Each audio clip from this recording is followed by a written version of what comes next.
She sneered at him. "Not you two." She trudged off with Chris at her heels. "Hey, wait! Clarice, wait!"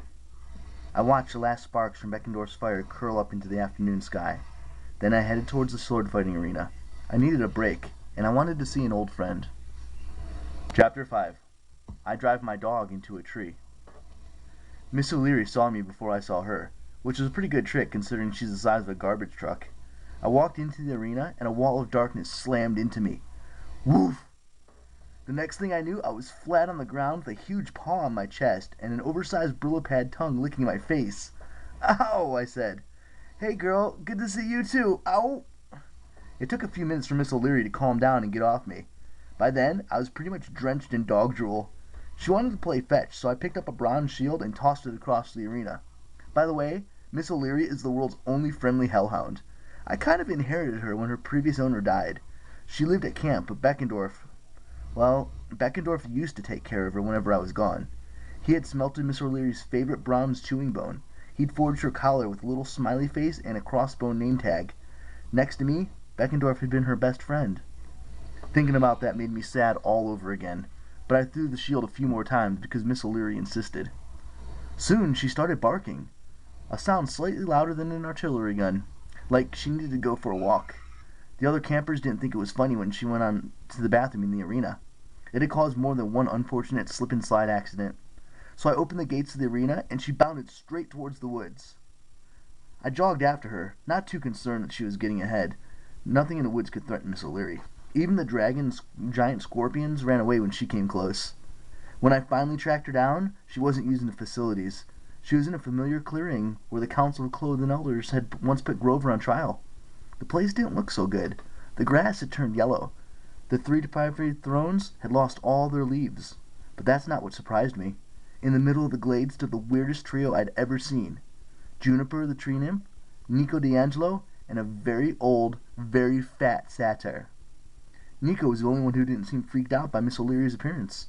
He looked pretty much like I'd seen him in my dream. An aviator's jacket, black jeans, and a t-shirt with dancing skeletons on it, like one of those Day of the Dead pictures. His Stygian iron sword hung from his side. He was only 12, but he looked much older and sadder. He nodded when he saw me, then went back to scratching Miss O'Leary's ears. She sniffed his legs like he was the most interesting thing since ribeye steaks. Being the son of Hades, he'd probably been traveling in all sorts of hellhound-friendly places. The old satyr didn't look so happy.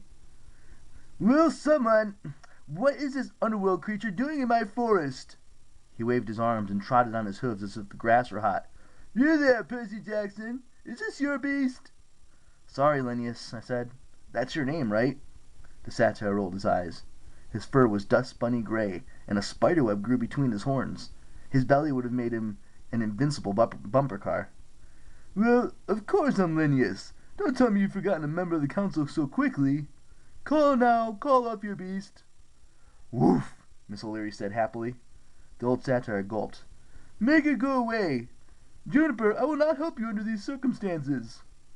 Juniper turned towards me. She was pretty in a dryady way, with her purple gossamer dress and her elfish face, but her eyes were green-tinted with chlorophyll from crying.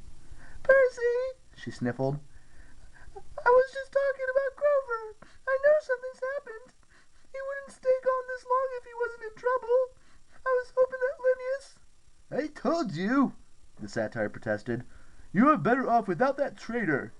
Juniper stamped her foot. "He is not a traitor. He is the bravest satyr ever, and I want to know where he is." "Woof!" Linnaeus's knees started knocking. I won't answer questions with this hellhound sniffing my tail." Nico looked like he was trying not to crack up. I'll walk the dog," he volunteered. He whistled, and Miss O'Leary bounded after him to the far end of the grove. Linnaeus huffed indignantly and brushed the twigs off his shirt. "Now, as I was trying to explain, young lady, your boyfriend has not sent any reports since we voted him into exile." "You tried to vote him into exile," I corrected. "Chiron and Dionysus stopped you." "Bleh! They are honorary council members. It wasn't a proper vote."